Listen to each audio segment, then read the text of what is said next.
بسم الله الرحمن الرحيم.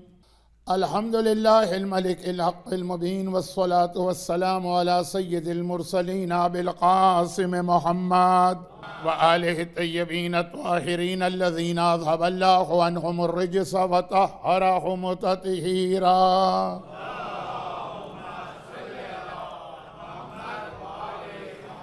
سيما على الإمام المنتظر والحجة الثاني عشر عجل اللهم له الفرج، ولعنة الله على أعدائهم أجمعين. أما بعد، فقد قال الله عز وجل في كتابه المبين وفرقانه المتين وقرآنه المجيد وقوله الحق. بسم الله الرحمن الرحيم. المال والبنون زينة الحياة الدنيا والباقيات الصالحات. وقال: أمن يجيب المضطر إذا دعاه ويكشف السوء. وقال: وقبل يستفتحون على الذين كفروا فلما جاءهم ما عرفوا كفروا به فلعنة الله على الكافرين.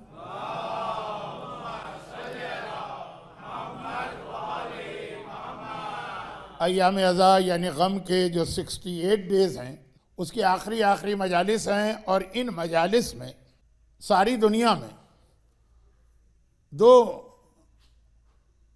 ٹاپکس پر بات کی جاتی ہے. ایک امیر مختار کے حالات جسے مختار نامہ کہا جاتا ہے، اور ایک 8 ربیع الاول کو 11ویں امام کی شہادت کے فوراً بعد 12ویں امام کی امامت شروع ہوئی. اس اعتبار سے 12ویں امام کے حوالے سے ان آخری تاریخوں میں گفتگو کی جاتی ہے. لیکن چونکہ جعفری سینٹر میں یوم سکینہ بھی ہوتا ہے اور کل کی مجلس اس حوالے سے مجھے پڑھنا پڑی تھی، تو اب جو اصل ان تاریخوں کا سبجیکٹ یا ٹاپک ہے اس پہ کل بات شروع نہیں ہوئی تھی. مختار نامے پہ تو اب بات کی ضرورت نہیں ہے، جب سے ایران سے وہ ایک بہت ہی اچھا سیریل بن کے آ گیا. لوگوں نے 2 دفعہ 3 دفعہ 4 دفعہ دیکھا، تو اب ضرورت نہیں ہے، اس لیے کہ تقریر کانوں سے سننے والی چیز ہے، وہ اتنا سمجھ میں نہیں آتی جو آپ آنکھوں سے دیکھ رہے ہیں. لیکن پوری دنیا میں اس کے حوالے سے کچھ باتیں پوچھی جاتی ہیں، اور آپ حضرات کی ہنسی یہ بتا رہی ہے کہ مختار نامہ آپ حضرات نے دیکھا ہوا ہے. تو پھر وہی ایک جملہ جو میں نے کل کی مجلس کے شروع میں کہا تھا، آج کی مجلس کے شروع میں بھی، اور وہ یہ ہے کہ ہسٹری کی روایات میں بہرحال اختلاف ہے، کنٹراڈکشن بھی ہے. بہت ساری روایتیں ایسی ہیں جو کتابوں میں آ گئی ہیں لیکن عقل کے خلاف بھی ہیں. بہت ساری روایتیں بہت ضعیف راویوں کے ذریعے سے آئی. اور یہ یاد رکھیے گا کہ ہمارے یہاں ہماری پہلی جو پرائرٹی یا ترجیح ہے وہ تاریخ نہیں، وہ ہے فقہ، احکام، حلال و حرام، شریعت، جس کے بارے میں ایک بہت ہی مشہور جملہ ہے، وہ میں دہرا دوں. بہت عجیب سی بات کہنے جا رہا ہوں وہ جملہ دہرانے سے پہلے، اور وہ یہ ہے کہ شیطان مومنین کو سیدھے راستے سے ہٹانے کے لیے بہت سارے طریقے اور ٹرکس کو استعمال کرتا ہے. اور ان میں سے یہ بھی کہ کسی بہت ہی اہم چیز سے آپ کی توجہ کو ہٹانے کے لیے ایک اور چیز آپ کے سامنے لائی جاتی ہے اور کہا جاتا ہے یہ بھی بہت اہم ہے. آیت اللہ العظمی آغا محسن الحکیم کس عظیم پرسنالٹی اور شخصیت کا نام ہے. چونکہ یہاں کے کراؤڈ میں خصوصاً یہ جو مجلسیں ہیں جو آف پیک ڈیٹس میں ہو رہی ہیں، سارے بزرگ لوگ آتے ہیں. اگر آپ لوگ برا نہ مانیں، بہرحال آپ ہیں تو 60 کے اوپر ہی میجورٹی. تو اب یہ بزرگ لوگ آتے ہیں، انہوں نے آغا محسن حکیم کا نام بھی سنا ہے، بلکہ شاید بہت سے لوگوں نے ان کی تقلید بھی کی ہو. اور میں اس کا الٹا جملہ دہراتا ہوں انڈیا اور پاکستان کی حد تک، کہ بہت سارے ایسے لوگ ہیں جو تقلید کرتے چلے آ رہے تھے، وہ تقلید کے اگینسٹ نہیں تھے، یا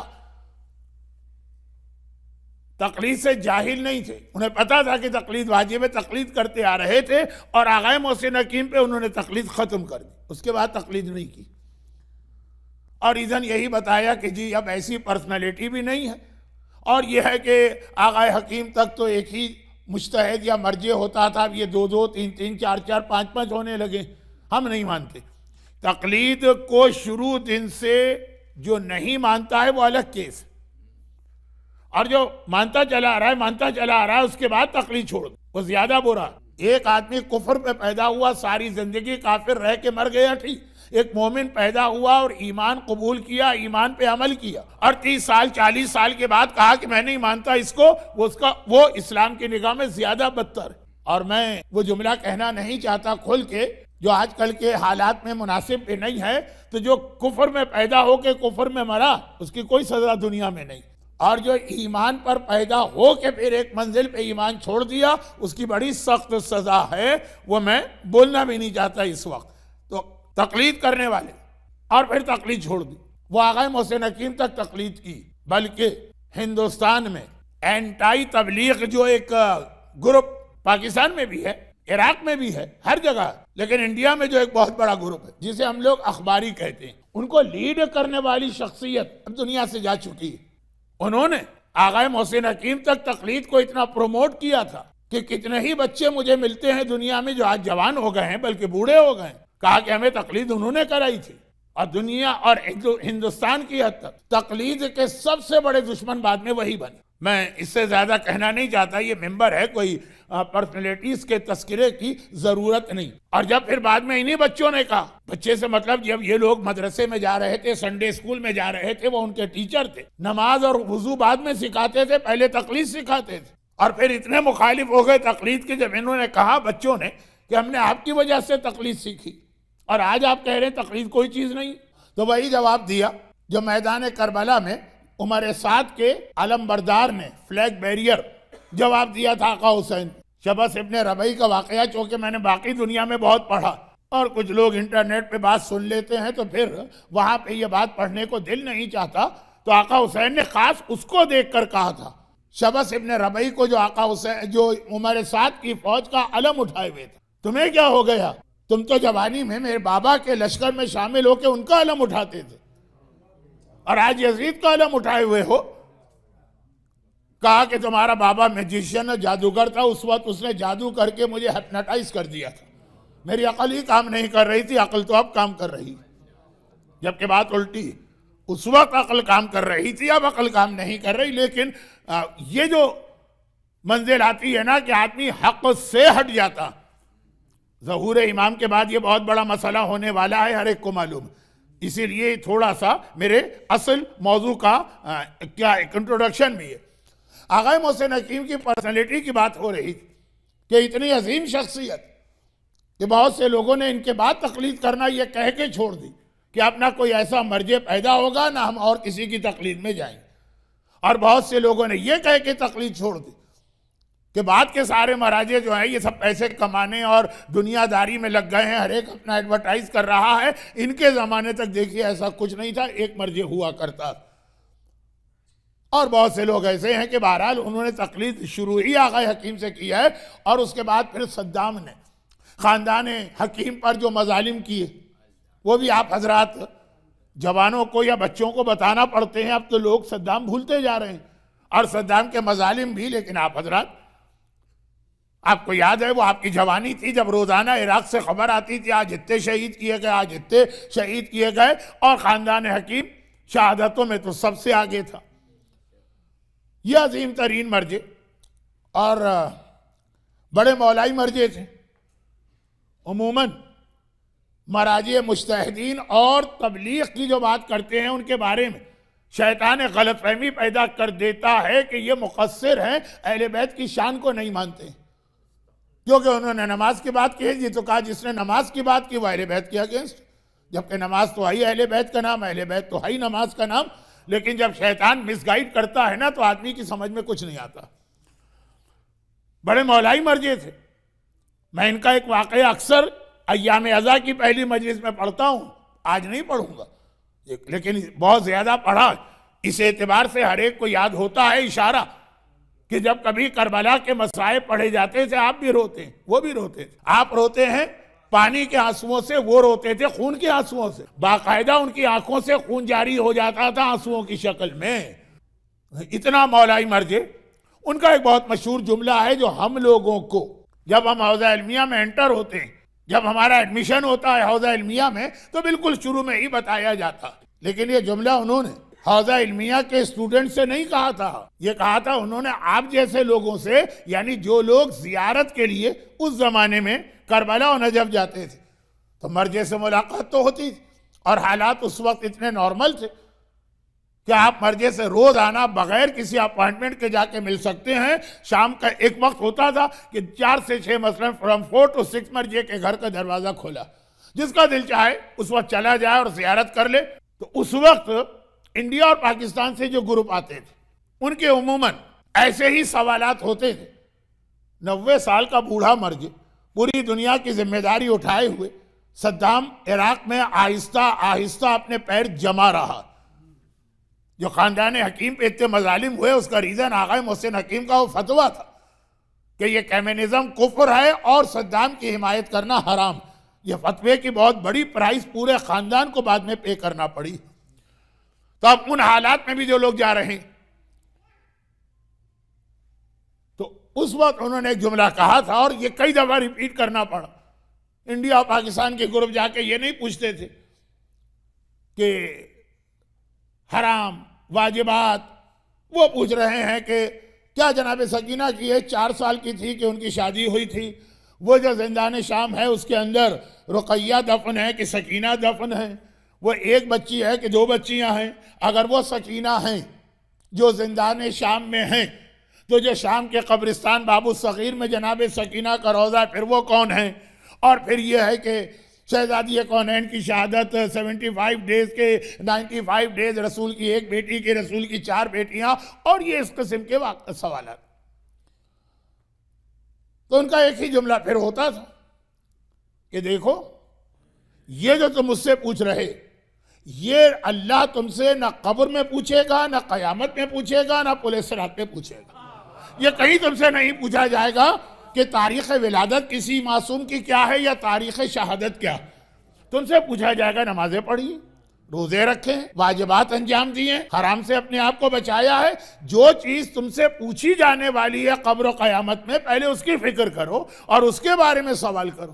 تو جب کبھی بھی کوئی سوال کرتا، اور چونکہ مجھے یہ اطلاع دی گئی کہ شاید آج کے بعد کے مسلسل 2 دن ایک کوئسچن اور آنسر کا سوال و جواب کا بھی ایک سیشن ہے، تو خیر میری طرف سے تو کوئی پابندی نہیں ہے. میں نہ آغا حکیم ہوں، نہ اتنا بڑا ہوں، نہ ایسا مرجع ہوں، نہ ایسا مقدس و متقی ہوں. لیکن یہ اصول ذہن میں رکھیے، اس اصول کے اندر جو پیغام انہوں نے دیا، اس پیغام کا خلاصہ یہ ہے کہ تاریخ یا ہسٹری بہت اچھی چیز ہے، پڑھیں، لیکن اسلام ہسٹری کا نام نہیں. اور یہی وجہ کہ معصومین نے کبھی بھی ان چیزوں کی کوئی تفصیل نہیں بتائی. معصومین کا وہی طریقہ ہے جو قرآن کا. میں اکثر کہتا ہوں 2 منٹ یہ بھی سن لیجئے، قرآن ہسٹری کی کتاب نہیں. دل چاہتا، شوق ہوتا ہے آدمی کو ہسٹری سے، اور ہسٹری اسی وقت سمجھ میں آتی ہے جب آپ سیکوینس کے ساتھ پڑھیں، ترتیب کے ساتھ. قرآن کو آپ دیکھ لیجئے، ایک حضرت یوسف کے واقعے کو چھوڑ دیجئے جو شروع سے آخر تک قرآن نے بیان کیا اور پورا ترتیب کے ساتھ بیان کیا، کیونکہ اس کا بیک گراؤنڈ آپ کو پتا کہ حضرت یوسف کا واقعات ہو. قرآن کو اس لیے بتانا پڑا کہ دشمنان اسلام پیغمبر اسلام کو ٹیسٹ کرنے کے لیے پہنچے تھے. وہ ایک الگ چیز ہے، بہت لمبی بات ہو جائے گی. آج ویک ڈے کی مجلس ہے، جتنے مومنین آج آ گئے، کل آنے والے کل اس سے بھی آدھے رہ جائیں گے، تو میں نہیں چاہتا کہ اور زیادہ کمی ہو جائے. مختصر بات، باقی قرآن جس کے اوپر ہماری قوم کی زندگیاں ختم ہو جاتی ہیں، ایک ہلکا سا اشارہ بھی نہیں کرتا. حضرت موسیٰ اور خضر کا واقعہ قرآن میں کسی خاص وجہ سے آیا، وہ میسج کوئی نہیں پڑھتا کہ آخر اس میں میسج کیا ہے. وہ باتیں کی جاتی ہے جس کو قرآن کی نگاہ میں جس کی کوئی ضرورت نہیں. خضر بڑے تھے کہ موسیٰ، اب یہ آپ کے ہندوستان میں یہ چیز نہیں ہے، پاکستان میں ہے. کیا چیز؟ شریعت اہم ہے کہ طریقت اہم ہے؟ شریعت حلال حرام واجبات طریقت، بس کسی پیر فقیر کو مان لو، علم غیب حاصل کر لو، کسی تعویذ دینے والے کے پاس چلے جاؤ، کسی فال نکالنے والے کے پاس کا طریقت اہم ہے، کیونکہ خضر طریقت والے تھے، موسیٰ شریعت والے تھے، موسیٰ کو شاگرد بنایا ان کا۔ اب پوری بحث ہو رہی، قرآن یہ تک نہیں کہتا کہ خضر نبی تھے، نہیں، نبی چھوڑیں، یہ تک نہیں کہتا کہ انسان تھے کہ فرشتے تھے، تذکرہ ہی۔ حابیل و قابیل کے مسئلے پر ایک بھائی نے دوسرے کو قتل کیا، ہمارے یہاں اتنی لمبی بحث ہے کہ لوگ ایک دوسرے کو قتل کر دے، قرآن نام تک لینے کو تیار نہیں۔ وہ آدم کے 2 بیٹے، اور ایک نہیں، جتنے قرآن کے واقعات، حضرت لقمان پہ پورا سورہ بھی نازل کر دیا، اور اس سورے کا ایک بہت اہم حصہ حضرت لقمان کے نام پر، خالی ایک سورے کا نام نہیں، اندر بہت ڈیٹیل ہے۔ یہی نہیں بتایا کہ وہ نبی تھے کہ عام انسان تھے۔ وجہ وہی ہے کہ یہ تاریخ نہیں، یہ قرآن ایک میسج ہے، ہدن للمتقین، ہدن ہے، ہدایت۔ ہاں، تاریخ آپ سائیڈ میں اگر پڑھنا چاہیں تو ٹھیک ہے، لیکن اس میں اتنا انٹرسٹ نہ ہو کہ اصل دین، اصل شریعت، اصل احکام، اصل حلال و حرام کا سسٹم وہ پیچھے رہ جائے، ہسٹری آگے بڑھ جائے۔ تو یہ تو ایک چیز آپ ذہن میں رکھیے، اس لیے کہ اکثر جب میں ہسٹری کا کوئی واقعہ پڑھتا ہوں جو لوگوں کے لیے نیا ہوتا، معلوم ہو جاتا ہے کہ مجمع بڑے انٹرسٹ سے سن رہا، مت سنا کریں اتنے انٹرسٹ سے، آپ کا ہی نقصان ہے، کیونکہ آپ انٹرسٹ سے سنیں گے۔ میرا ارادہ کل تھا 45 منٹ پڑھنے کا، آپ کا چہرہ دیکھا 60 پہ چلا گیا، پھر بھی انٹرسٹ دیکھا 75 پہ چلا گیا، پھر بھی انٹرسٹ دیکھا تو 90 منٹ پہ چلا گیا۔ اور اگر آپ اسی انداز سے سنتے جو آپ حلال و حرام کی تقریریں سنتے تو میں 45 کا ارادہ تھا، 35 پر ممبر سے اتارا تھا۔ یہ اس سوال کا جواب ہے کہ مولانا آپ کو ممبر سے جلدی اتارنے کا طریقہ کیا، وہ میں نے بتا دیا۔ تو اب آ جائیے اصل چیز پر، کہ جب کبھی ایسا ہو کہ تاریخ کا ایک واقعہ لوگوں کا انٹرسٹ ہوتا ہے، معلوم بھی ہو جاتا ہے، اور پھر لوگوں کی ایک ڈیمانڈ بھی ہوتی ہے کہ مولانا یہ باتیں تو ذرا نئی تھیں، تو ایسی ہی اور باتیں پڑھی۔ اس کا مطلب یہی کہ ڈائریکٹ نہیں، انڈائریکٹ شیطان نے ہم کو جو اصل ممبر کا موضوع ہونا چاہیے، جو اصل اسلام ہے، وہاں سے انڈائریکٹ سے ہی ہٹا رہا۔ اب آپ حضرات کو اندازہ نہیں ہوگا، ہمیں اندازہ ہے، تو ہماری شرعی ذمہ داری ہوتی کہ نہیں، ہم شیطان کے اس جال میں خود بھی نہ پھنسیں اور آپ کو بھی اس سے بچائیں، ورنہ تو الحمدللہ میں کوئی تکبر کی وجہ سے یا بڑائی کی وجہ سے نہیں کہہ رہا ہوں، سال میں آپ مجھ سے 300 اسپیچز پوری ہسٹری پہ پڑھوا لیجئے، انبیاء کی بیویاں، ائمہ کی مائیں، کتنے کم حالات ہمارے یہاں پڑھے جاتے ہیں، لیکن الحمدللہ میرا پورا 12 مجالس کا سلسلہ صرف ہر امام کی ماں کے حالات پر ہے، کہاں کی تھی، کہاں سے آئیں، شادی کیسے ہوئی۔ یہ ایک بہت اہم ایک سوال ہے اور بہت انٹرسٹنگ، لیکن اگر یہ میرا شہر ہوتا جہاں میں سارا سال اسپیچز دے رہا ہوتا تو وہاں تو میں تقسیم کر دیتا ہوں، اتنی چیزیں عقیدے کی، اتنی چیزیں عمل کی، اتنی چیزیں ہسٹری کی، جس طرح سے ایک اچھی اور بیلنس ڈائٹ، یہ پروٹین، یہ کاربوہائیڈریٹس، یہ فیٹ، یہ فائبرز، اس طرح۔ لیکن جہاں میں آتا ہی چند دنوں کے لیے ہوں اور جتنے 1000 میل دور سے آتا ہوں، اگر 100 میل کا ایک مومن مانا جائے تو اتنے مومن بھی یہاں پہ جمع نہیں ہوتے، تو پھر وہاں پہ کیا پڑھے کیا نہ پڑھے ساری ڈیٹیل میں نہیں جا سکتے۔ اب میں اپنی بات کو سمیٹتے ہوئے صرف ایک مختصر سی بات کہ جو بات کل ہو گئی اسے تو مکمل کرنا، اور اہم ترین حصہ جو تقریر کا تھا کل کی وہ اب آ رہا، وہ ہسٹری نہیں لیکن جناب سکینہ کا اتنا اہم رول۔ قرآن کریم نے بیٹیوں کی جو عظمت اور فضیلت بتائی، دونوں انداز سے بتائی۔ پیغمبر کی بیٹی کی عظمت بھی قرآن بتا رہا، اِنَّا أَعْطَيْنَاكَ الْكَوْثَرَ، سب سے مشہور آیت، اور پھر ہماری اور آپ کی بیٹیوں کی اہمیت و عظمت بھی بتا رہا۔ بیٹوں کو ذرا ان سے کم رکھا ہے، لیکن بیٹوں کو بالکل بھی کنڈیم نہیں کیا۔ اب یہ جو اہمیت و عظمت بتائی قرآن نے، اس کے حوالے سے کچھ میسج ہے، لیکن وہ ابھی تھوڑی دیر کے بعد شروع ہوں گے۔ کل کی تقریر میں جو کہ مجھے مصائب شہزادی سکینہ کے پڑھنا تھا، تو پہلا حصہ ہو گیا ذرا سا میسیجز والا، پھر تاریخ شروع ہو۔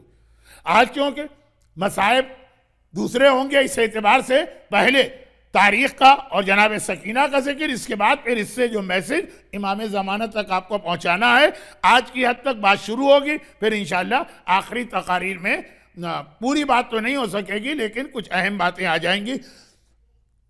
ایک بات، ایک مشورہ، ایک ایڈوائز بار بار آقا حسین کو دی گئی،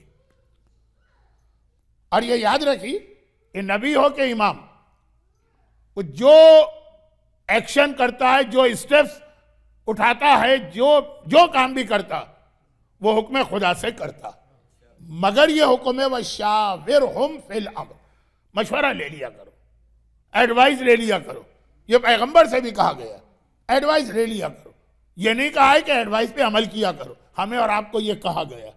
ہمارے یہاں ایک بہت ہی غلط طریقہ رائج ہو گیا، بہت ہی غلط، کسی کو کوئی کام کی ضرورت پیش آئی، جھٹ سے گیا اور استخارہ، عالم کا کام ہی یہی رہ گیا کہ استخارہ دیکھے اور تعویذ رکھے اور دعائیں بتائے اور نماز جنازہ پڑھے، اللہ اللہ خیص اللہ، یہ عالم کا کام ہی نہیں، لیکن ہمارے یہاں وہی عالم ہے۔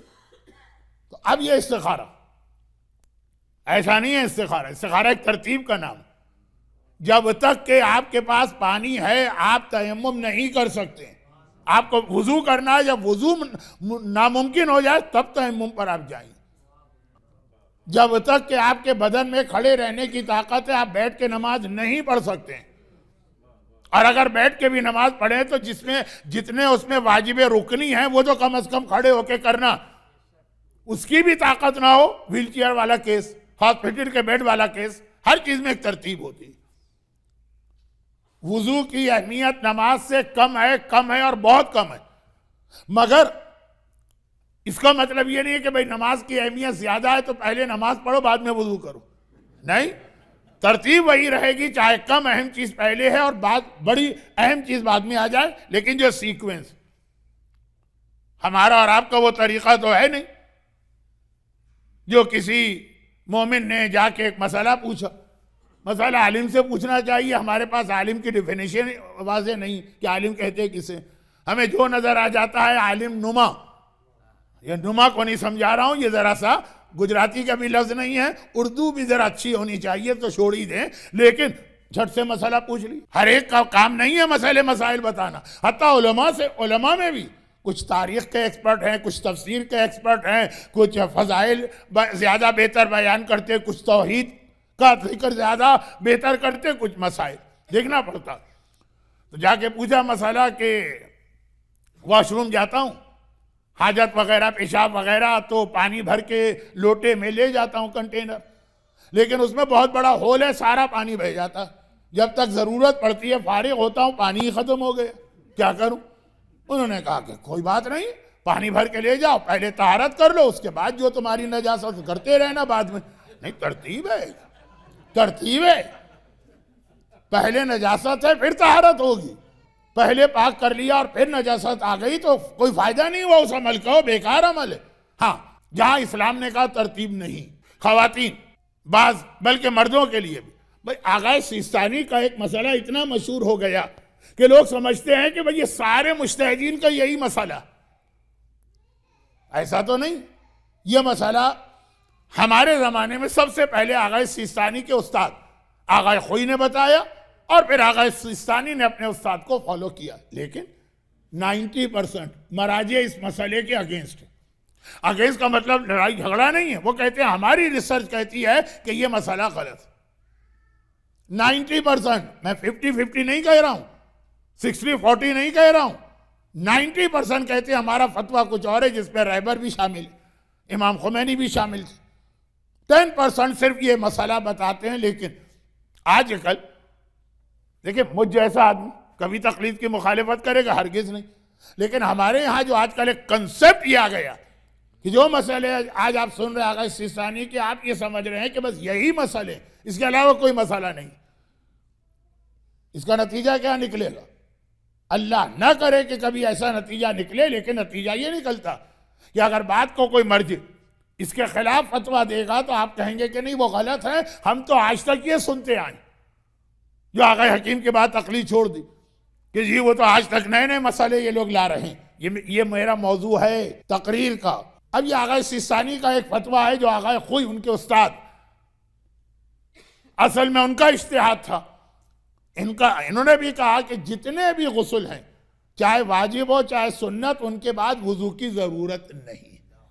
لیکن 90% مراجع کہتے کہ غسل جنابت کے علاوہ ہر غسل کے ساتھ وضو لازم. نماز نہیں پڑھ سکتے, نماز پڑھ ہی نہیں سکتے, وضو بھی کرنا ہے لیکن وہاں ترتیب نہیں. چاہے پہلے غسل کرو پھر وضو کرو پھر نماز پڑھو, چاہے پہلے وضو کر لو پھر غسل کرو پھر نماز پڑھو. جب آپ وضو کر رہے ہیں پہلے اور غسل بعد میں کریں گے تو آپ اس وقت نجس ہیں. غسل جو واجب غسل ہیں وہ نجاست میں کیے جاتے ہیں. میت کو چھوا ہے آپ نے, نجس ہے آپ کی روح. نجاست میں پہلے وضو کرو پھر غسل کرو پھر نماز ہوگی. خواتین کے جو اسپیشل غسل ہے نجس ہیں, اس کی نجاست دور کرنے کے لیے غسل ہے لیکن وضو بھی اس حالت میں ہو سکتا ہے, سیکوینس نہیں ہے, وہاں اجازت ہے. یہ 90% مراجع کے نزدیک دونوں چیزیں واجب ہیں مگر ترتیب نہیں. وہاں پہ مرضی, چاہے پہلے وضو کریں پھر غسل کریں, چاہے پہلے غسل کریں پھر وضو کریں. اور یہی مسئلہ 90% مراجع کا ہے. غسل جمعہ, عید کا غسل, احرام کا غسل. اور یہ تو بات کہیں کی کہیں جا رہی ہے. شاید آپ کے علم میں ہو کہ جو پہلی ای میل آپ کو گئی تھی یہ اناؤنسمنٹ تھا, آج کوسچن آنسر ہی کا سیشن تھا. وہ تو نہیں ہے لیکن یہ موضوع ہی کو سمجھانے میں. تو جہاں ترتیب اسلام نے خود ایگزیمٹ کی وہاں تو ٹھیک, آپ کی مرضی جو ترتیب بھی کرے, لیکن جہاں ترتیب بتائی گئی ہے تو اسی کے حساب سے آگے بڑھنا پڑے گا. جو چیز پہلے ہے اس کو پہلے انجام دیں. عقیدہ سب سے پہلے ہے لیکن بہت اس کی ڈیپتھ میں نہیں. اللہ ایک ہے, رسول ہیں, امام 12 ہیں, مفترض الطاعہ ہیں, ان کی اطاعت واجب ہے, اس کے بغیر بخشش نہیں ہے, اور قیامت. پھر اتنا, اس کے بعد پھر حلال و حرام, پھر آتی ہے تاریخ. یہ ترتیب چونکہ بہت سے لوگ آج کل ان انٹینشنلی بگاڑنا چاہتے ہیں, ان کو مزہ آتا ہے تاریخی واقعات میں. تو ہم لوگوں کی ذمہ داری ہے کہ جہاں ایسی غلطی ہو اس کو کریکٹ کرے. کہ اگر کوئی آدمی پہلے نماز پڑھ رہا ہے پھر وضو کر رہا ہے, اس بیچارے کو نہیں پتا, ہمیں معلوم ہے نا, تو ہم اس کو بتائیں گے کہ جو صحیح سیکوینس ہے اس پہ چلو. لیکن تاریخ بالکل بیکار چیز بھی نہیں, سیکوینس کے اعتبار سے بعد میں. ایک جملہ میں ابھی کہہ گیا, ہاتھ کے ہاتھ واضح کر دوں. میں نے کہا کہ ہر واجب و سنت غسل کے بعد آغا سیستانی کے ہاں وضو ضروری نہیں, کر سکتے ہیں. لیکن سنت جو آغا سیستانی کے پاس ریکمینڈڈ ہے, ہمارے ہاں بہت سے غسل مشہور ہے سنت نہیں مانتے آغا سیستانی اپنے فتوے میں. یہ نہیں مانتے کہ لفظ ذرا توہین والا لفظ بن گیا, وہ ان کے ہاں سنت نہیں ہے. مثلا بہت واضح مثال دے دوں, ہمارے یہاں معصومین کے روضے کی زیارت کے لیے آدمی غسل کرتا, اور کسی روضے کی زیارت کے لیے غسل ہو کہ نہ ہو, امام حسین کے روضے کی زیارت کے لیے بہت ہی ہائیلی ریکمینڈڈ. یہ الگ بات ہے کہ بہت سارے لوگ کہتے ہیں کہ نہیں وہاں تو سوگوار بن کے جاؤ. آیت اللہ سیستانی کے نزدیک کسی بھی معصوم کے لیے زیارت کے لیے غسل نہیں. اگر کوئی کرنا چاہے تو اچھی چیز ہے لیکن وہ مستحب غسل نہیں. چنانچہ اس کے ساتھ آپ کو وضو کرنا پڑے گا. آپ گھر سے چلے کہ آج مجھے جمعے کی نماز پڑھنا ہے, جمعے کا غسل کیا, آپ آ گئے تو بغیر وضو کے نماز پڑھ سکتے. آپ اپنے ہوٹل سے نکلے کہ نجف میں مولا علی کے روضے کی زیارت کو جا رہا ہوں, غسل کر کے نکلے, اب وہاں جا کے آپ نماز نہیں پڑھ سکتے جب تک کہ وضو بھی ہاتھ کے ہاتھ نہ کیا ہوتا یا وہاں جا کے وضو نہ کیا. یہ میں نے صرف اس لیے کہا کہ میرا یہ لفظ کہ مستحب غسل کے بعد بھی وضو معاف ہے, تو بہت سارے غسل آپ مستحب سمجھتے ہیں, وہ مستحب ہیں نہیں. یہ کریکشن مجھ پر واجب تھا, یہ تقریری بات نہیں, اس کو روکیے, اصل موضوع پہ آ جائیے. شہزادی سکینہ, ان کے حوالے سے ایک سوال بہت زیادہ پوچھا گیا.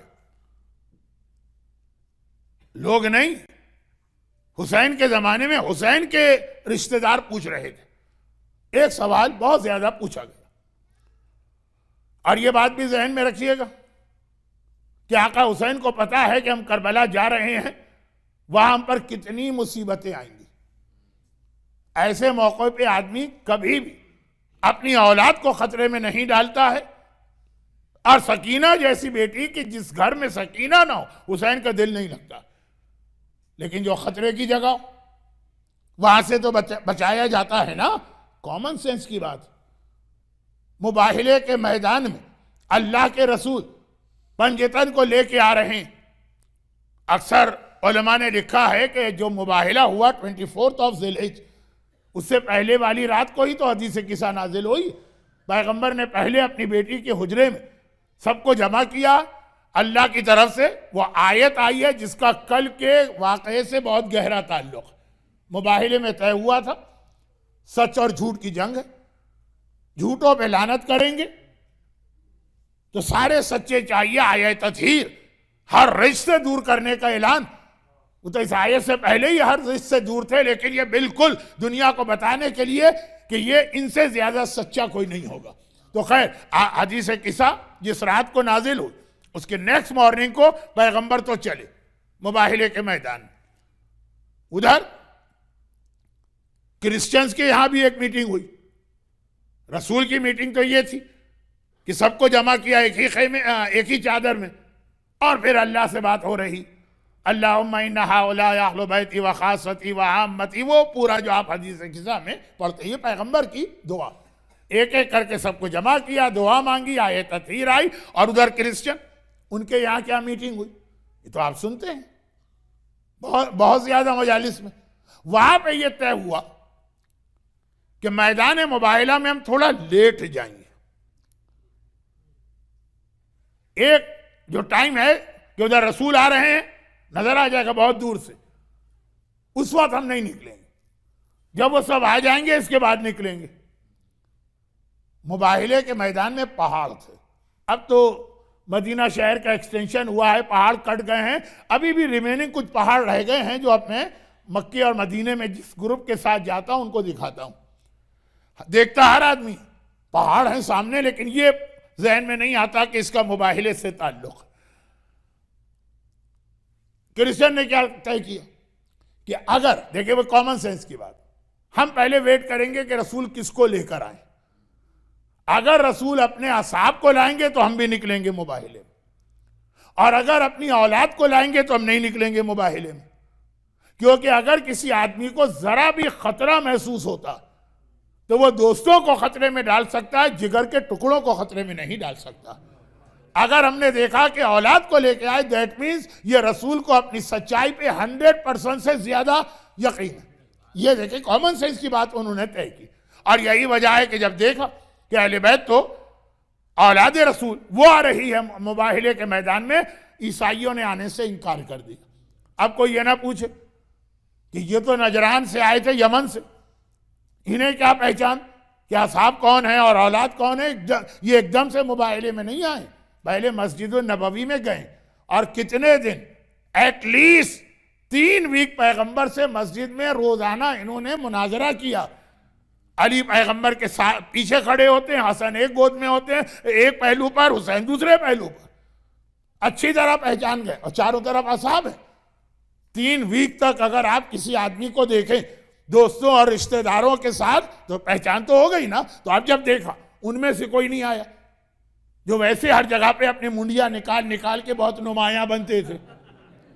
خیبر کے واقعے میں تو ہے نا، بہت آگے بڑھ کے آ رہے ہیں، یا رسول اللہ ہمیں بھی دیکھ لیجئے. ان میں سے تو کوئی نہیں.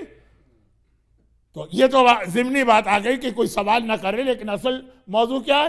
اولاد کو خطرے میں نہیں ڈالتا. حسین سکینہ سے اتنی محبت کرتے ہیں. سیکوینس ہر شخص کو اپنی بیٹیوں سے زیادہ محبت کرنا چاہیے، پھر بیٹے آتے ہیں. اور بیٹیوں سے جب زیادہ محبت ہے تو اصولاً ساری بیٹیوں سے ایک جیسی محبت ہونی چاہیے. مگر حسین سکینہ سے زیادہ ہی محبت کر رہے ہیں. وہ ایک روایت آتی چھٹے امام کے بارے میں کہ مولا ایک طرف تو آپ کہتے ہیں کہ اپنی اولاد کے ساتھ برابری کا سلوک کرو، کسی کو کسی پہ ترجیح نہ دو، لیکن خود آپ اپنے بڑے بیٹے اسماعیل کو، ٹھیک ہے ان کے نام پہ ایک گمراہ فرقہ بن گیا اسماعیلی، مگر وہ بعد والوں نے کہا نا اس میں اسماعیل کا کیا قصور ہے. السلام علیکہ ایھا الشخص الشریف، یہ جو آج ہم جنت البقیع میں اسماعیل کی زیارت پڑھتے ہیں جملہ، آپ پہ ہمارا سلام ہے شخص شریف جو اپنے بھائی کی امامت کے قائل تھے. تو اسماعیل آپ کی بہت اولادیں، آپ ان کو زیادہ عزت دیتے ہیں، ایکولیٹی نہیں ہے. اب ایک جملہ، اب جملے پہ جملہ آتا ہے، اصل موضوع رکا ہے. 7ویں امام کو چھٹے نے اپنی زندگی میں چھپا کے رکھا تھا. بس یہ جملہ سمجھ لیجیے. جیسے 11ویں امام کو 10ویں نے اپنی زندگی میں چھپا کے رکھا تھا.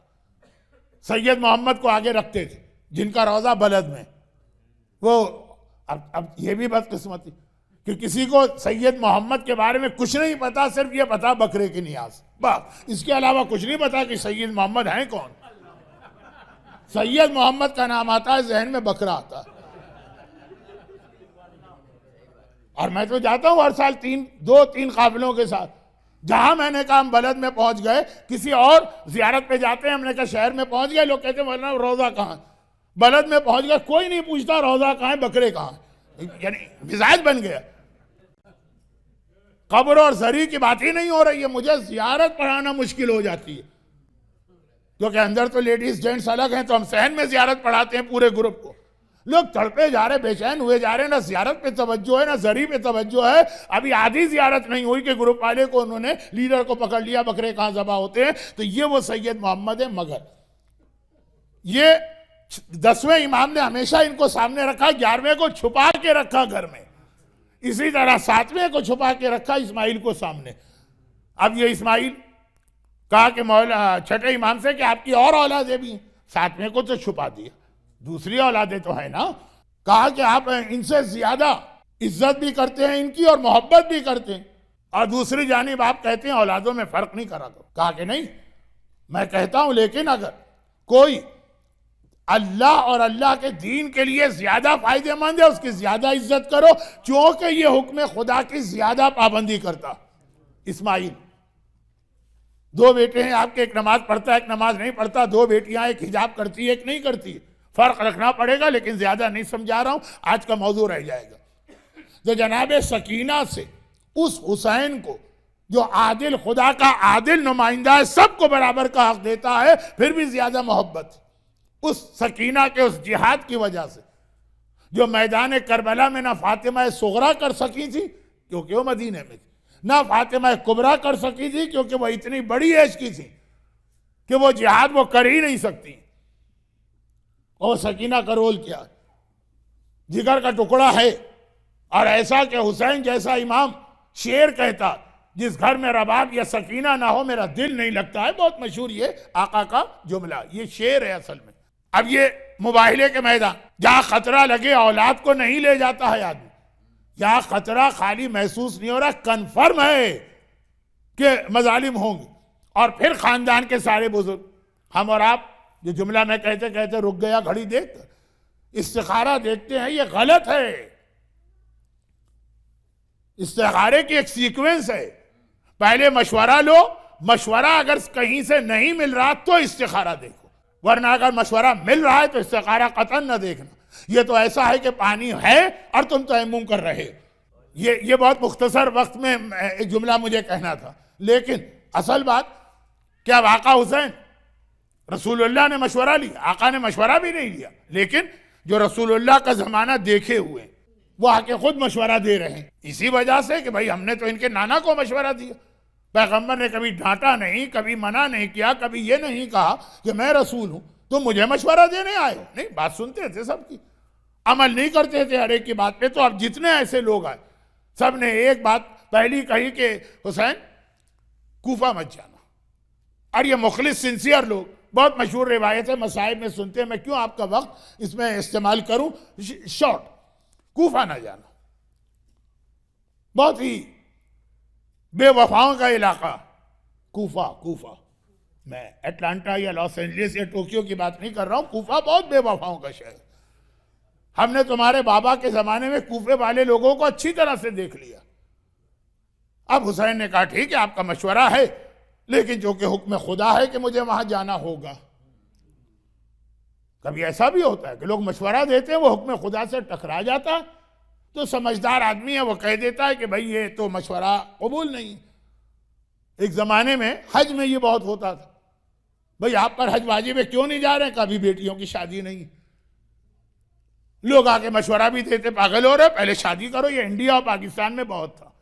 یہاں تو ماشاءاللہ آپ کے پاس پیسہ ہی پیسہ بھرا ہوا ہے, لیکن وہاں پیسے کم ہوتے تھے. یہ حج پہ جاؤ یہ شادی کرو, یا مکان خریدو یہ شادی کرو. لوگ مشورہ دیتے تھے, لیکن جواب تھا حج واجب ہے، یہ چیزیں واجب نہیں ہے، پہلے واجب کرنا ہے۔ تو جو ہمارا طریقہ ہے بہت اسمال اسکیل پہ واقعے کا کہ بھائی یہ تو میرے اوپر جہاد واجب ہے، مجھے جانا ہے، آپ کے مشورے کا شکریہ۔ کہا اچھا ٹھیک، پھر ایک بات مان لو، اور وہ یہ کہ اگر جانا ہے ہی، یہ حکم خدا ہے ہی، تم امام وقت کو زیادہ بہتر جانتے ہو، یہ سب اچھے لوگ، تو کم از کم ایک کام کرو، بچوں کو اور عورتوں کو لے کے نہ جاؤ۔ یہ جو آخری مشورہ تھا کن لوگوں نے دیا؟ ام سلمہ ہے، ام ایمن ہے، نہیں ام ایمن ہے، ام ہانی ہے، عبداللہ ابن عباس ہے، یہ سب جو ٹاپ کے خاندان ہے بنی ہاشم کے افراد، جو ایج اور ریلیشن دونوں میں حسین سے بڑے۔ کہا کم از کم ایک بات تو مان لو کہ عورتوں اور بچوں کو نہ لے جاؤ۔ اور حسین کا جواب آپ کو یاد ہے 2 محرم کی مجلس میں یا 28 رجب کی مجلس میں، یہ جواب آپ سنتے ہیں۔ وہ وہی جواب سے میں جناب سکینہ کے اس رول پر آ رہا ہوں جو کل بتا نہ سکا۔ ایک مرتبہ آقا حسین نے کہا لیکن جو جہاد میں کرنے جا رہا ہوں وہ میرا جہاد کمپلیٹ ہو ہی نہیں سکتا جب تک کہ یہ عورتیں اور بچے میرے ساتھ نہ۔ یہ اس لیے نہیں جا رہے کہ حسین اکیلے سفر نہیں کرنا چاہتے ہیں۔ 3 آدمیوں پہ اللہ کی لعنت ہوتی ہے، امام کی حدیث ہے، اکیلے کھانے والا، اکیلا گھر میں سونے والا اور اکیلا ٹریولنگ کرنے والا۔ تو اس لیے حسین نہیں جا رہے کہ اکیلا ٹریولنگ سے اسلام نے روکا۔ کہا یہ میں اس لیے لے جا رہا ہوں کہ خود میں جس مقصد کے لیے جا رہا ہوں وہی پورا نہیں ہوگا جب تک کہ میرے ساتھ نہیں ہوں گے۔ یہاں پہ صرف ایک جملہ اپنے سیکوینس سے ہٹ کے بتا دوں کہ موضوع تو حضرت سکینہ۔ حسین نے جواب دیا، اس جواب سے ہمیں آگے جانا ہے کہ پھر کیوں بچوں کا کیا رول ہے، مگر اس سے پہلے ایک جملہ کہ اب ان میں سے جو خواتین نے مشورے دیے، ام سلمہ نانی، ام ہانی سگی پھوپھی، مولائے کائنات کی ایک ہی تو بہن تھی، سگی پھوپھی، وہاں تو زینب وغیرہ بھی بیٹھی ہوتی تھی۔ اور اگر عبداللہ ابن عباس جیسے بوڑھے صحابی نے جو بہت کلوز ریلیٹیو بھی ہیں اس خاندان کے، لیکن بہرحال شرن نامحرم ہے، یہ کوئی کراچی کا کھارادر تو نہیں ہے، یا بمبئی کی ڈونگری یا پالا گلی تو نہیں ہے، یا احمد آباد کا جمال پور، تاج پور، مرزا پور تو نہیں ہے کہ ایک محلے کی ساری عورتیں ہماری بہن بن گئی، اب کسی حجاب کی ضرورت نہیں ہے، عورتوں نے سب کو بھائی کہہ دیا، اب کسی حجاب کی ضرورت نہیں۔ یہ تو نہیں ہے نا، یہ تو اہل بیت کا گھرانہ، یہ تو مدینہ ہے، یہ تو شہر رسول ہے۔ فی بیوت اذن اللہ ان ترفع ویذکر فیہا اسمہ، یہ وہ گھر ہیں جنہیں اللہ نے بلند کیا ہے، جس میں اللہ کا ذکر کیا جاتا ہے۔ سورہ نور کی آیت، وہاں تو پورا حجاب مینٹین ہے، پردے کے پیچھے زینب ہیں اور ادھر یہ لوگ، اور یہ سارے بوڑھے بوڑھے لوگ۔ ابھی اس سے پہلے کہ آقا وہ جواب دیں جو آپ نے مجھ سے آج سنا اور 28 رجب کی مجلس میں آپ سالوں سے علماء سے سن رہے ہیں، پردے کے پیچھے سے زینب کی آواز آئی کہ اے عبداللہ ابن عباس، یہ میرے بھائی کو مشورہ دے رہا ہے یا زینب کی موت کا سامان کر رہا؟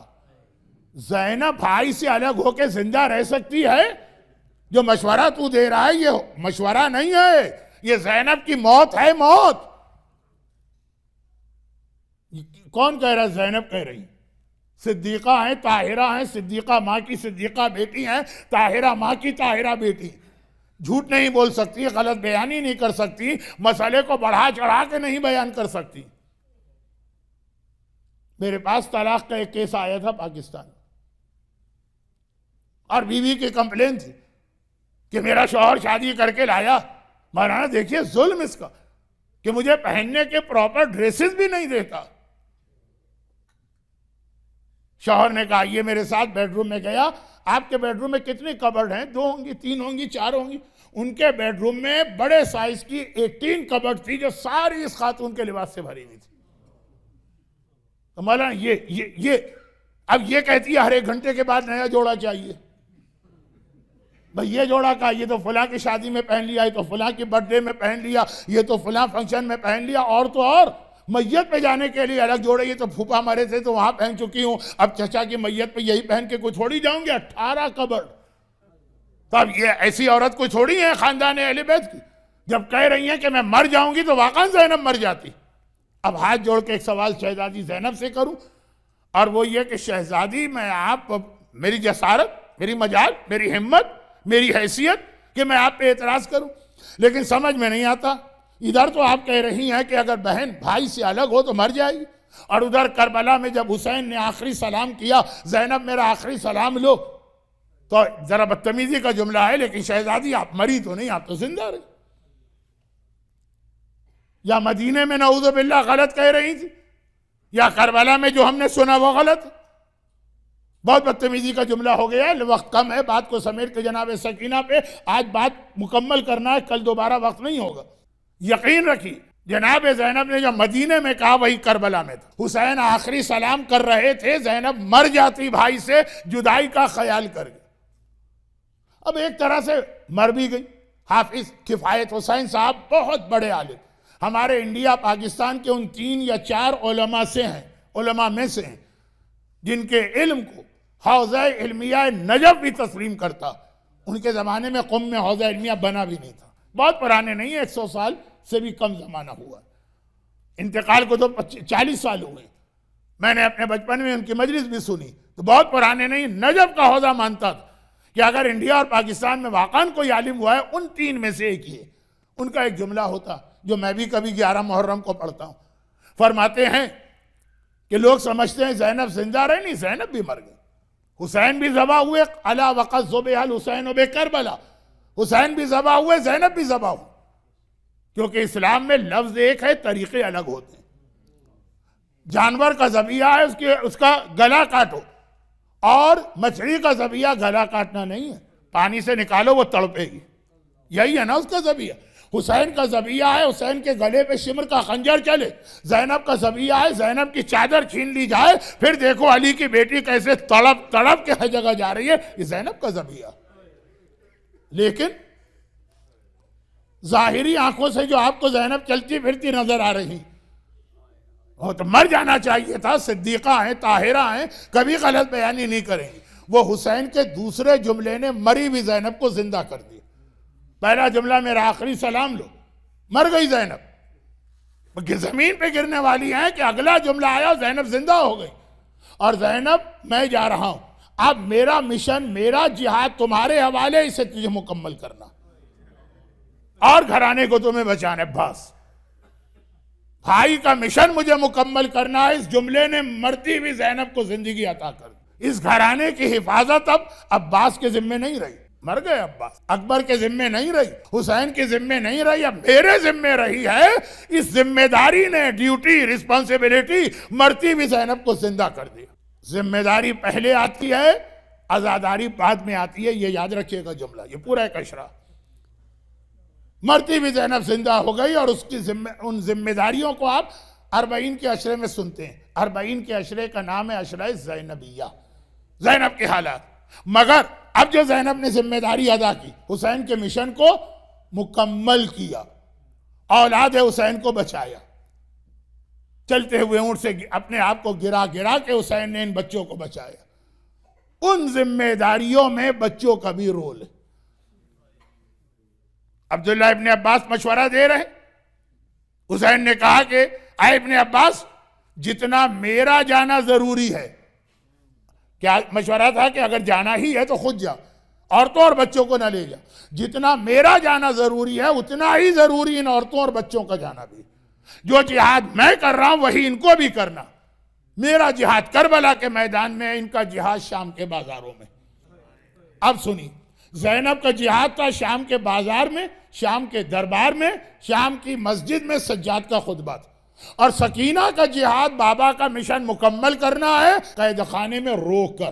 جہاد ہوتا ہے تلوار سے، جہاد ہوتا ہے تیر سے، جہاد ہوتا ہے نیزوں سے، لیکن جہاد کبھی خطبوں سے بھی ہوتا ہے، کبھی خالی رونے سے بھی ہوتا ہے۔ جو حسینیت کا نام مٹانا چاہتے ہیں وہ تیر و تلوار سے بھی ہم کو روکتے ہیں، خطبات یعنی مجلس سے بھی ہم کو روکتے ہیں، اور ماتم یعنی رونے سے بھی ہم کو روکتے ہیں۔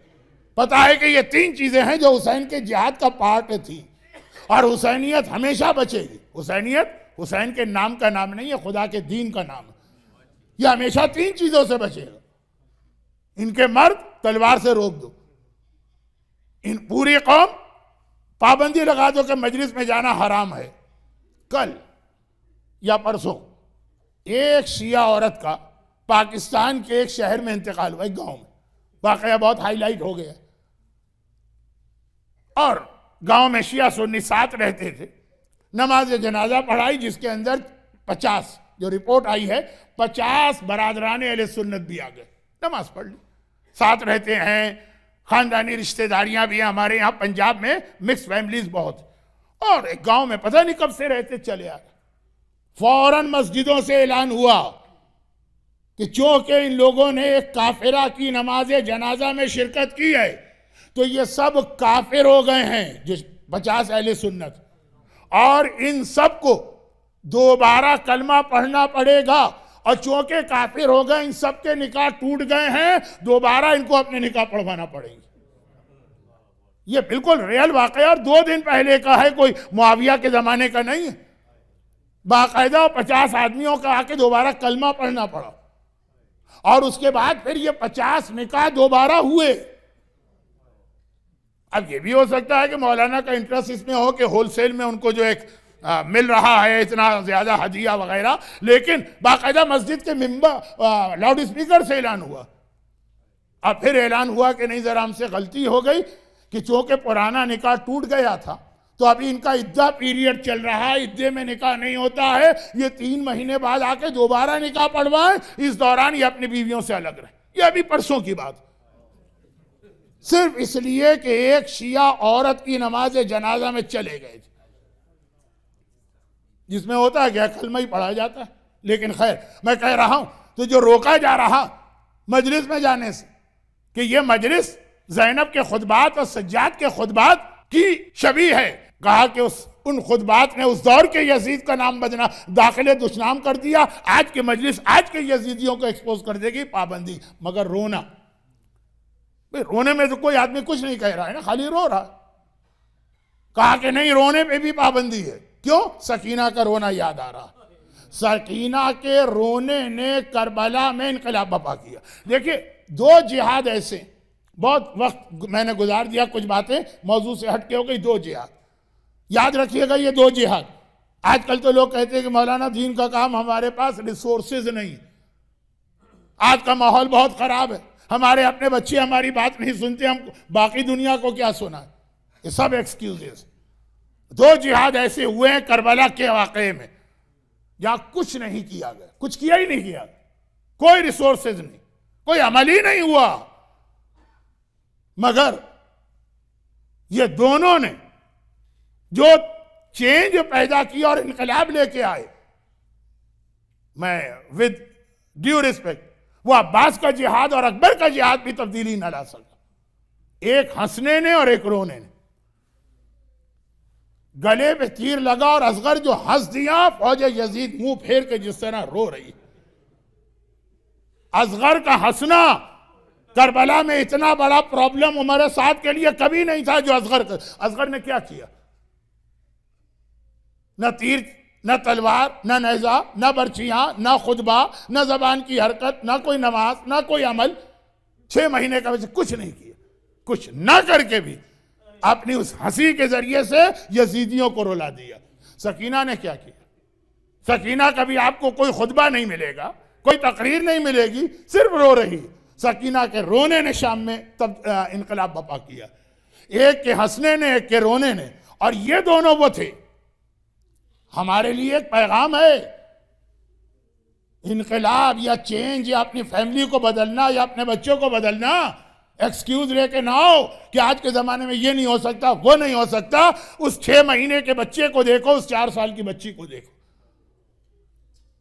اب یہ الگ بات ہے کہ یہ دونوں ہی کربلا میں ایسے مجاہد تھے کہ ہر ایک سوچتا تھا کہ یہ ان کا کربلا میں رول کیا، ان کو کیوں لایا گیا، اور تو اور عام آدمیوں کو چھوڑے، دوسروں کو چھوڑے، ان کی ماں پریشان ہے۔ شب عاشور جب آقا حسین سیدانیوں کے خیمے کا جائزہ لے رہے ہیں، شب عاشور حسین کے 2 میٹنگیں کی ہیں، میٹنگ تو نہیں کہیں گے، پہلے مردوں کو بلا کے امتحان لیا، کب؟ مغرب کی نماز کے بعد، اور عورتوں کو کب چیک کیا؟ آدھی رات کے بعد، مردوں کو الگ چیک کیا، وہ میٹنگ ہوئی، مرد ہیں، عورتیں ہیں، عورتوں کی میٹنگ نہیں ہوتی ہے، اہل بیت کے گھرانے میں ان کو کس طرح چیک کیا؟ آدھی رات کے بعد حسین اپنے خیمے سے نکلے، اللہ آپ کو بار بار لے جائے کربلا. ابھی آپ میں سے ہر ایک ہو کے آیا. خیمہ گاہ ہے نا, اس خیمہ گاہ میں حسین کا خیمہ ہے نا, حسین خیمے سے نکلے. ایک ایک بی بی کے خیمے کو بار بار سے دیکھ رہے ہیں. یہ عورتوں کو چیک کر رہے ہیں کہ کل کے جہاد میں ڈر ہے, خوف ہے, گھبراہٹ ہے, پریشانی ہے. نہیں, ہر خیمے میں ہر ماں خوشی سے نہال ہو رہی. کل میرے پاس جہاد میں پیش کرنے کے لیے کوئی قربانی ہے. اکبر کے خیمے میں اکبر کا چہرہ دیکھ کے لیلا کی خوشی دیکھیے. ذرا کلثوم پریشان ہوئی تھی, میری کوئی اولاد نہیں ہے, تو عباس نے آگے بڑھ کے کہہ دیا تھا کہ میں غلام ہوں لیکن مجھے اولاد سمجھ کے اپنی طرف سے قربان کر دی. زینب تو انو محمد کو لے کے بیٹھی, فروا تو قاسم کے ساتھ. صرف ایک خیمے سے رونے کی آواز آ رہی. حسین نے دیکھا ہر خیمے میں بیوی خوش ہے, یہاں کون رو رہا ہے؟ وہ رباب کا خیمہ نکلا. حسین اس خیمے میں داخل ہوئے, باقی سب باہر باہر سے دیکھا. رباب کیا بات ہے؟ رباب گہوارے پہ سر رکھے ہوئے رو رہی. کہا مولا جب آج کی رات آئی نا, اس سے پہلے تک میں اپنے آپ کو دنیا کی سب سے خوش قسمت عورت سمجھتی. ایک امتی گھر میں پیدا ہونے والی, فاطمہ زہرا کی میں بہو بنی, علی مرتضیٰ کی میں بہو بنی, کتنا بڑا رتبہ مجھے ملا. میرا آقا, میرا شوہر, میرا والی, میرا سرپرست. ذرا سا چلیں لائٹ چلی بند کر دی, کوئی بات نہیں, ابھی مصائب سے پہلے 2 منٹ کا اور ٹکڑا ہے. لیکن میرا والی, میرا وارث, میرا آقا, میرا مولا, جوانان جنت کا سردار, اس سے بڑی ایک بیوی کے لیے کیا خوش قسمتی. اور پھر جب اللہ نے مجھے اولاد دی, اور اولاد بھی وہ جو آج بھی کمپلیٹ فیملی کہلاتی ہے, ایک لڑکی اور ایک لڑکا. میں اپنے آپ کو دنیا کی خوش قسمت ترین عورت سمجھ رہی. شوہر سردار جوانان جنت, اولاد بیٹا بھی بیٹی, خاندان علی مرتضیٰ اور فاطمہ زہرا کی بہو. لیکن آج میں اپنی بدقسمتی پہ رو رہی ہوں. آج کیا بات ہو گئی؟ کہا 2 اولادیں.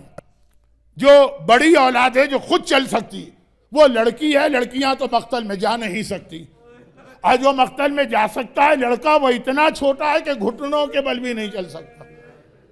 مولا جب ہر بیوی اپنی قربانی پیش کرے گی, رباب کے ہاتھ تو خالی رہیں گے. ماں تک پریشان ہے. اب مجھے نہیں پتا آقا نے کیا جواب دیا, میرا جواب سن لیجئے. شہزادی رباب, آپ تو کربلا کی ان تمام بیویوں سے زیادہ خوش قسمت ہیں. کل آپ کا اصغر تو وہ جہاد کرے گا جو جہاد عباس و اکبر نہ کر سکے. کیا عباس و اکبر کے جہاد نے یزیدیوں کو رلایا؟ اصغر کے جہاد نے رلایا. آپ کا اصغر وہ جہاد کرے گا, دنیا عباس و اکبر کو بھول جائے گی. اور آپ کہہ رہی ہیں میری بیٹی چھوٹی ہے, وہ کیا جہاد کرے گی؟ ارے وہ شام کے قید خانے میں ایسا جہاد کرے گی کہ زینب کے خطبے, کلثوم کے گریے اور نوحے, اس سے زیادہ زینب کا سکینہ کا جہاد یزیدیت کو داخل دشنام کر دے. آپ کے بیٹے کا جہاد کربلا فتح ہوگی, آپ کی بیٹی کا جہاد شام فتح ہوگا. مگر سوال یہ کہ اصغر کا جہاد تو آپ کو معلوم ہے, سکینہ کا جہاد کیا تھا؟ رونا. عجب رونا کیسے جہاد بنے گا؟ بہت بس یہ بات ہو گئی مکمل. آج بہت ہی مختصر دیکھیے, جس شہر میں یہ قید خانہ, وہ کیپٹل سٹی دمشق, کیپٹل. کہاں کا کیپٹل؟ کسی اسٹیٹ اور پروونس کا نہیں, پوری اسلامی دنیا کا. اور آج کل ڈی سینٹرلائزیشن کا زمانہ, لیکن پہلے زمانے میں تو ہر چیز سینٹرلائز ہوتی. خود انڈیا اور پاکستان کے کیپٹل ابھی تک سینٹرلائز. تو اسلامی دنیا کے ہر علاقے کا کوئی نہ کوئی آدمی ہر وقت ڈیمسکس میں رہتا تھا. کیوں؟ اپنے کسی کام سے آیا. سارے آفیسز جو ہیں, سیکریٹریٹ, گورنمنٹ آفیسز, وہ سب ڈیمسکس میں. اور ہر علاقے میں کسی نہ کسی کو کسی آفس میں کام پڑتا, وہ آتا ہے یہاں پہ, اور وہ چینج ہوتا رہتا ہے مجمع ایک سال. بھئی ہم آئے 1 ویک کے لیے کام کرائے چلے گئے, کچھ اور لوگ آ گئے. تو کیپٹل سٹی میں جتنے لوگ وہاں کے اصل باشندے ہیں, اس سے زیادہ باہر کے وزیٹر ہوتے. اور وہ 1 دن کے لیے بھی نہیں آتے, 1 سال کے لیے بھی نہیں آتے, 7-8 دن اچھا خاصا ٹائم. اب ہوتا کیا کہ پرانا زمانہ ہے, جب تک یہ الیکٹرک نہیں تھی, سورج ڈوبا اور قبرستان. اب شہر میں کوئی ایکٹیویٹی ہی نہیں, کوئی ایکٹیویٹی جو آج آپ کا ٹائم پاس ہوتا ہے, پہلے زمانے میں یہ لائٹ ہی نہیں ہے. اور وہ آج کی جدید جو ڈیوائسز ہیں یہ بھی نہیں, کیونکہ منزل مصائب کے بہت قریب ہوں تو مجھے نام لینا بھی اچھا نہیں لگ رہا. یہ اسمارٹ فون ہے اور یہ انٹرنیٹ ہے اور یہ آئی پیڈ ہے اور یہ ساری چیزیں، اور خالی ٹی وی ہے یا خالی ریڈیو، کچھ نہیں ہے پہلے زمانے۔ اب یہ لوگ دن بھر انہوں نے آفیسز میں دوڑ دھوپ کی اور اپنا کام کے لیے آج ایک پیپر لاؤ کل دوسرا پیپر لاؤ، 4-5 دن لگیں گے، شام کو یہ واپس آ گئے۔ شہر کے باشندے تو اپنے گھر میں چلے گئے، بیوی بچوں کے ساتھ باتیں کر رہے ہیں، مثلا دوستوں کے ساتھ بیٹھ گئے۔ یہ کہاں جائیں؟ جو سب مسافر اور ہیں کہا کہ الگ الگ علاقوں کے، کوئی مراکش سے آئے تو کوئی لیبیا سے آئے تو کوئی الجزائر سے آیا تو کوئی پاکستان سے آیا تو کوئی ایران سے آیا تو کوئی رشیا سے آیا تو کوئی مصر سے آیا، پورے مختلف جگہوں کے لوگ خالی ہیں، بالکل تنہا، نہ دوست ہے کوئی یہاں پہ نہ کوئی فیملی، یہ اپنے مسافر خانے میں بستر پہ لیٹے ہیں۔ اور 21ویں صدی بھی نہیں آئی ہے، خون اتنا سفید نہیں ہوا۔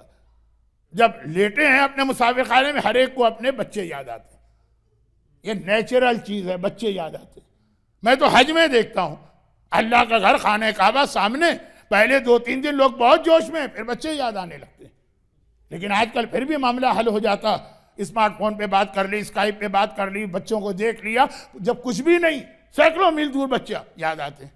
اور ویسے اسلامی معاشرے میں بچیاں زیادہ یاد آتی ہیں باپ کو، مائیں بیٹوں سے زیادہ محبت کرتی ہیں، یا زیادہ محبت شو ہو جاتی ہے باپ بیٹیوں سے۔ ہر ایک بستر پہ لیٹا ہے، کرنے کا کوئی کام نہیں، رات بہت بڑی رات ہے، نہ فیملی یہاں پر ہے نہ دوست یہاں پر ہے نہ کوئی ٹی وی وغیرہ ہے، خالی لیٹا ہے، بچے یاد آ رہے ہیں، بچیاں یاد آ رہی ہیں کہ کسی بچی کے رونے کی دردناک آواز کان سے ٹکرائی، اور 5 منٹ 7 منٹ نہیں، بچے روتے ہیں لیکن 10 منٹ میں روئے ٹھیک ہو گئے، آدھی رات تک رونا رونا رونا۔ اب ان کو بڑا تعجب ہے کون بچی رو رہی ہے، اور اتنے بڑے شہر میں کوئی نہیں ہے جو آ کے اس بچی کو تسلی دے اور دلاسا دے۔ ہم تو اجنبی، ہمیں تو یہی پتہ نہیں کہ یہ کہاں سے آواز آ رہی ہے، کون ہے، شہر والے تو انسان ہیں نا۔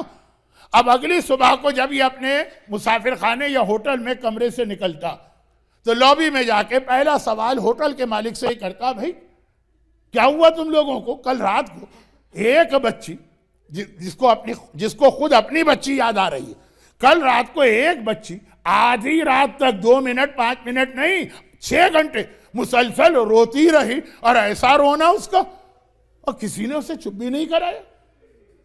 وہ ہوٹل کے مالک نے ذرا لاپرواہی سے کہا کہ ارے اس کی بات نہ کرو، وہ تو ہے ہی رقیہ، یعنی وہ رونے والی، اس کا کام ہی رونا۔ بھئی جو بچے آپ کی فیملی میں بھی، اب یہ مصائب کی منزل بھی چل رہی ہے، پیغام بھی چل رہا ہے، ایگزامپل بھی بری ہو رہی، بھئی آپ کی فیملی میں بھی اگر 2-3 بچے ہیں، ایک بچہ پورا دن روتا رہتا ہے، ہر وقت روتا رہتا ہے، وہ جب بھی روئے گا آپ توجہ بھی نہیں دیں گے، یہ تو ہے ہی رونے والا، اس کا کام ہی رونا، عربی میں کہیں گے یہ تو ہے ہی رقیہ۔ ہاں جو بچہ بہت کم روتا ہے اس کی آواز سنیں گے آپ دوڑ کے جائیں گے۔ تو اب اس نے، ہوٹل والے نے بڑی لاپرواہی سے کہا ارے اس کی بات چھوڑ، وہ تو ہے ہی رقیہ، وہ تو ہے ہی رونے والی، تم نے تو خالی رات کو سنا، ہم تو پورا دن بھی سنتے ہیں، آدھی رات بھی سنتے ہیں۔ کہا لیکن اگر وہ اتنا رو رہی ہے تو کوئی ریزن تو ہوگا۔ کہا کہ بس کیا ریزن ہے، وہ حاکم کی مخالفت تھی تو وہ قید میں ہے، جیل میں ہے، اس لیے رو رہی۔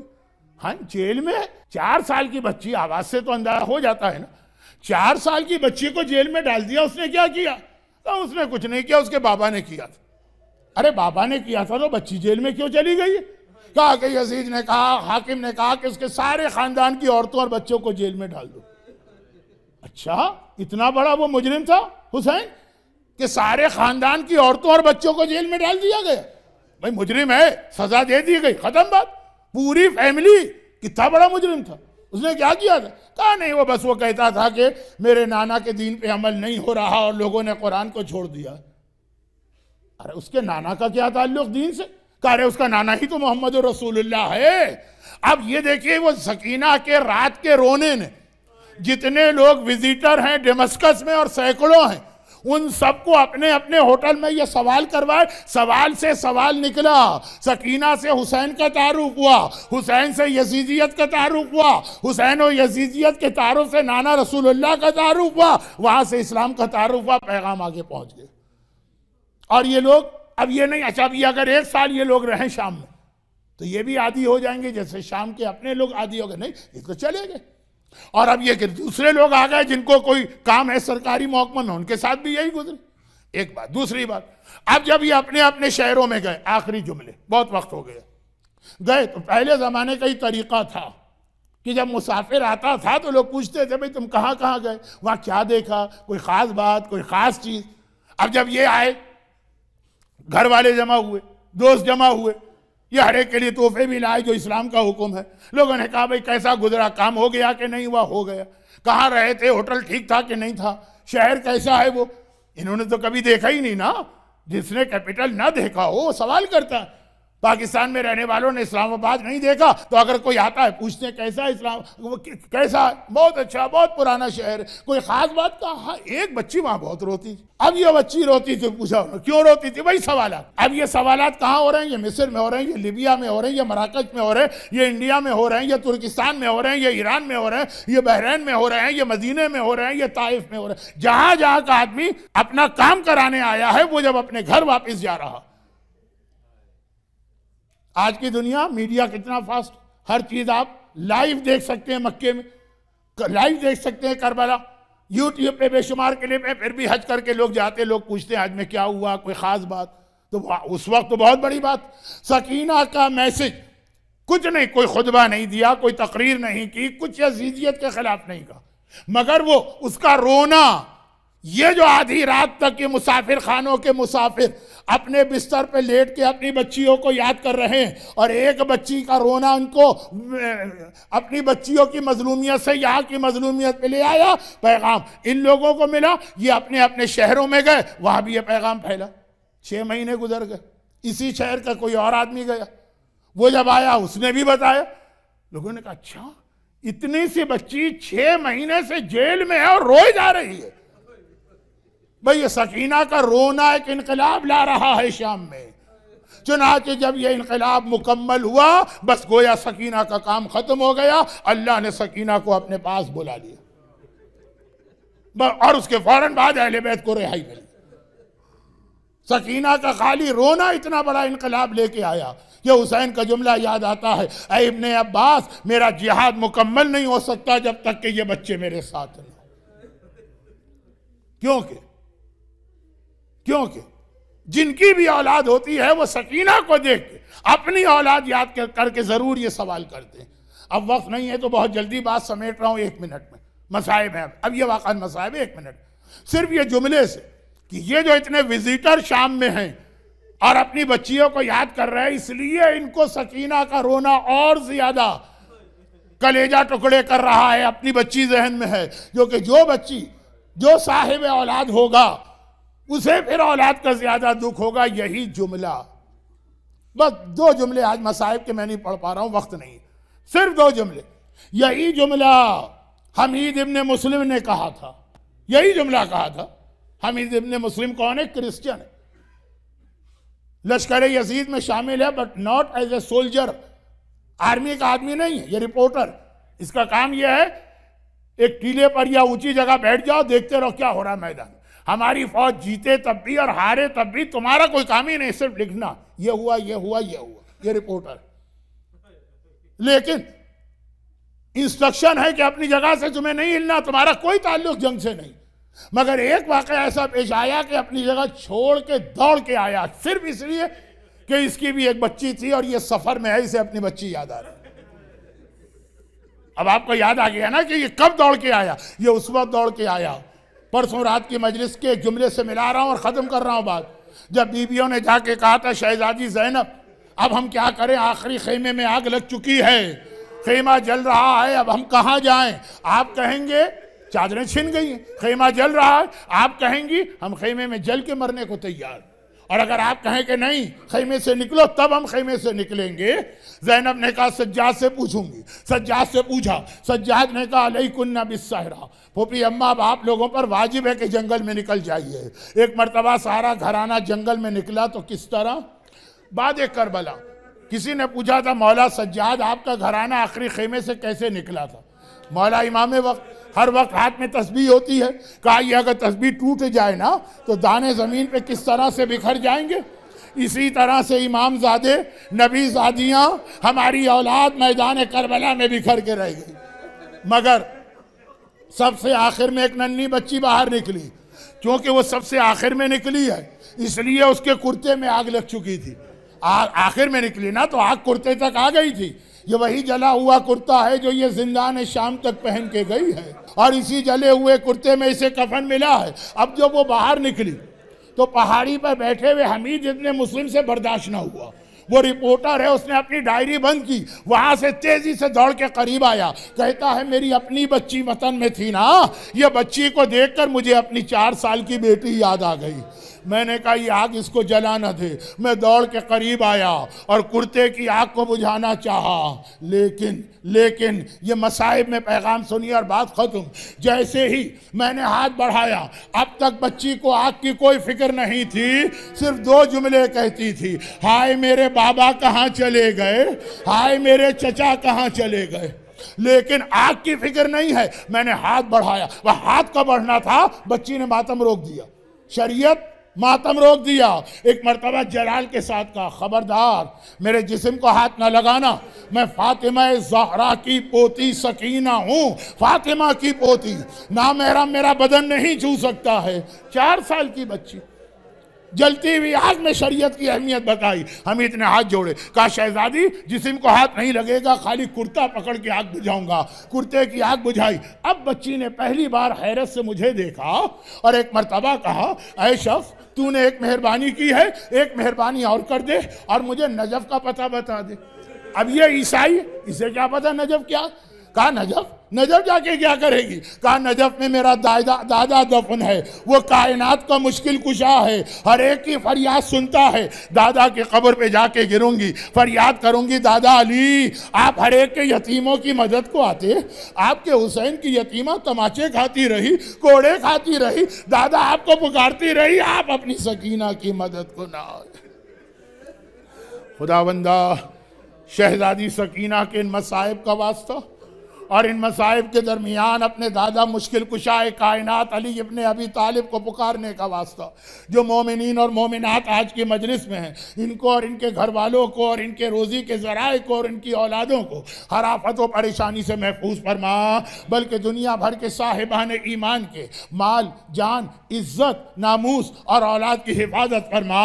مشکل کشائے کائنات کو ان کی اسی مشکل کشا بیٹی سکینہ کا وسیلہ اور واسطہ خداوندہ ان کے توفیل آج کی مجلس کے مومنین اور مومنات کی ساری حاجتوں کو پورا فرما۔ مرحومین خاص طور پہ آج کی مجلس کے اسپانسر، ان کے خاندان کے مرحومین کی مغفرت فرما، بیماروں کو شفا عطا فرما، ظہور امام میں تعجیل فرما۔ ماتم حسین۔